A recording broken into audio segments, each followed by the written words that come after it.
आज के कार्यक्रम में हम बात करेंगे कौन होगा 18वीं लोकसभा का अध्यक्ष। लोकसभा स्पीकर के पद पर घमासान जारी है। इस पर फैसला आने वाले दिनों में लोकसभा के पहले सत्र के दौरान होना है।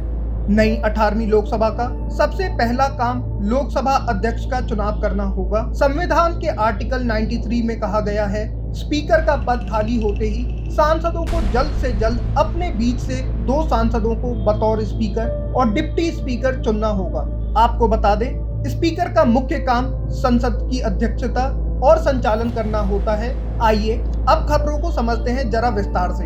18वीं लोकसभा का पहला सत्र 24 जून से शुरू होगा, जो 3 जुलाई तक चलेगा। लोकसभा सचिवालय से मिली जानकारी के मुताबिक 26 जून को स्पीकर पद का चुनाव होगा। एक ओर जहां अपने 400 पार के नारे के बीच लोकसभा चुनाव में भारतीय जनता पार्टी बहुमत के जादुई आंकड़े से दूर रह गई, वहीं जनता ने चुनाव में एनडीए को बहुमत दिया है। हाल ही में संपन्न हुए आम चुनाव में जनता ने इंडी गठबंधन को भी उम्मीद से ज्यादा वोट दिए हैं और साथ ही कांग्रेस को इस बार विपक्ष की कमान संभालने का मौका भी दिया है।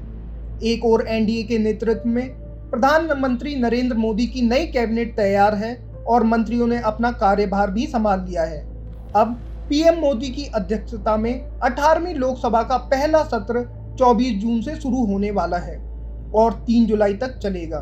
बता दें, यह विशेष सत्र होगा और यह सत्र 8 दिन तक चलेगा। 26 जून को लोकसभा स्पीकर का चुनाव किया जाना है। बता दें, संसद के विशेष सत्र में पहले 2 दिन यानी 24 और 25 जून को नए सांसदों का शपथ ग्रहण हो सकता है। वहीं 26 जून को लोकसभा अध्यक्ष का चुनाव होने की संभावना है। स्पीकर पद को लेकर सहयोगियों ने बढ़ाई बीजेपी की टेंशन। लोकसभा स्पीकर के पद को लेकर टीडीपी ने ऐसी मांग रख दी है जिससे बीजेपी की टेंशन बढ़ गई है।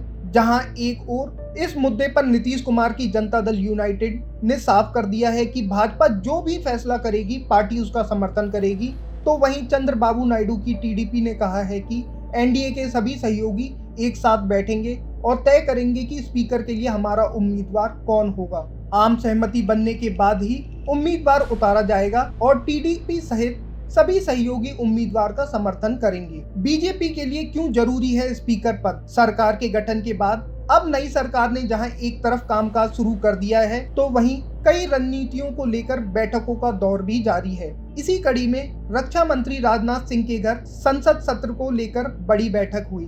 बैठक में जेपी नड्डा, अश्वनी वैष्णव, किरण रिजिजू, लल्लन सिंह, चिराग पासवान मौजूद रहे। बैठक में लोकसभा स्पीकर और डिप्टी स्पीकर के चुनाव को लेकर रणनीति पर चर्चा हुई है। अगर बात करें तो मौजूदा सीटों के साथ बीजेपी के लिए खुद का स्पीकर नियुक्त करना किसी चुनौती से कम नहीं है। पिछली सरकार में कोटा से बीजेपी सांसद ओम बिरला ने स्पीकर की गद्दी संभाली थी, लेकिन मौजूदा सरकार में अब इस गद्दी पर कौन काबिज होगा, इसका मंथन अभी जारी है। एनडीए के सहयोगी टीडीपी की बात करें तो भाजपा सांसद डी पुरेंदेश्वरी के नाम की भी चर्चा है। पुरेंदेश्वरी आंध्र प्रदेश भाजपा की अध्यक्ष होने के साथ ही टीडीपी चीफ चंद्रबाबू नायडू की साली भी हैं। ऐसे में एनडीए में पुरेंदेश्वरी के नाम पर सहमति बन सकती है। स्पीकर पद का चुनाव भाजपा के लिए इसलिए भी खास हो जाता है। उदाहरण के तौर पर बात करें साल 1999 की, जब लोकसभा स्पीकर ने विशेष अधिकार का इस्तेमाल किया था और एक वोट से अटल बिहारी वाजपेयी जी की सरकार गिर गई थी। ये एक उदाहरण स्पीकर पद की अहमियत बताने के लिए काफी है। स्पीकर पद पर घमासान के बीच कांग्रेस ने साधा बीजेपी पे निशाना, तो जेडीयू ने किया पलटवार। स्पीकर पद के चुनाव को लेकर राजस्थान के पूर्व मुख्यमंत्री अशोक गहलोत ने बीजेपी पर हमला बोलते हुए कहा, लोकसभा स्पीकर के चुनाव की ओर केवल टीडीपी और जेडीयू की ही नहीं बल्कि पूरे देश की जनता की नजर टिकी हुई है। यदि भाजपा के मन में आगे जाकर कोई भी आलोकतांत्रिक काम करने का इरादा नहीं है, तो उन्हें स्पीकर का पद किसी सहयोगी दल को ही देना चाहिए। गहलोत ने कहा, गठबंधन धर्म को निभाते हुए 1998 से 2004 तक अटल बिहारी वाजपेयी की सरकार में तेलुगु देशम पार्टी यानी टीडीपी व शिवसेना को स्पीकर का पद मिला था, तो वहीं 2004 से 2009 तक यूपीए की सरकार में सीपीआईएम के स्पीकर रहे। कांग्रेस के बयान पर पलटवार करते हुए जेडीयू प्रवक्ता केसी त्यागी ने कहा कि जेडीयू और टीडीपी एनडीए में सहयोगी हैं और वो भारतीय जनता पार्टी द्वारा नामित उम्मीदवार का समर्थन करेंगे। केसी त्यागी ने मीडिया से बात करते हुए बताया, जेडीयू और टीडीपी मजबूती से एनडीए में है। हम बीजेपी द्वारा स्पीकर के लिए नॉमिनेटेड व्यक्ति का समर्थन करेंगे। उन्होंने आगे कहा, कांग्रेस जो कर रही है वह बस ध्यान भटकाने के लिए कर रही है और यह गलत है, क्योंकि परंपरा यही है कि सबसे बड़ी पार्टी ही स्पीकर के बारे में फैसला लेती है और बीजेपी जो भी फैसला लेगी हम उसका समर्थन करेंगे। आजादी के बाद से आम सहमति से चुने जाते हैं लोकसभा अध्यक्ष। विपक्ष अगले सप्ताह लोकसभा अध्यक्ष पद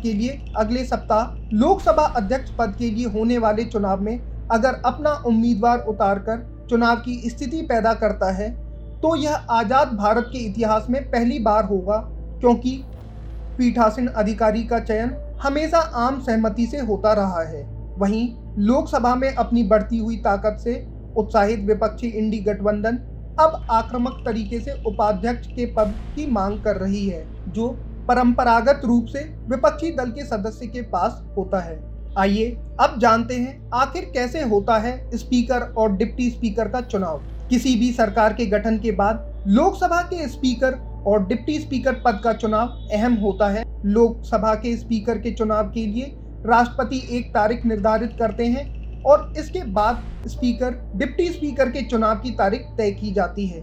चुनाव में सदन के सदस्य अपने बीच से ही किसी एक को स्पीकर और ठीक इसी तरह किसी एक को डिप्टी स्पीकर पद के लिए चुनते हैं। बता दें, संविधान में स्पीकर के साथ डिप्टी स्पीकर के चुनाव का भी प्रावधान है, जो स्पीकर की गैर मौजूदगी में सदन के संचालन का काम करता है। आखिर क्यों होता है स्पीकर का पद इतना महत्वपूर्ण? तो आपको बता दें, स्पीकर के पद की अहमियत इसलिए है कि वह लोकसभा का प्रमुख और पीठासीन अधिकारी होता है। लोकसभा कैसे चलेगी, इसकी पूरी जिम्मेदारी स्पीकर की ही होती है। संविधान के अनुच्छेद 108 के अनुसार स्पीकर संसद के दोनों सदनों की संयुक्त बैठक की अध्यक्षता करता है। लोकसभा में विपक्ष के नेता को मान्यता देने जैसा अहम फैसला भी स्पीकर करता है। तो आज के कार्यक्रम में इतना ही। बने रहें जीपीएन न्यूज के साथ।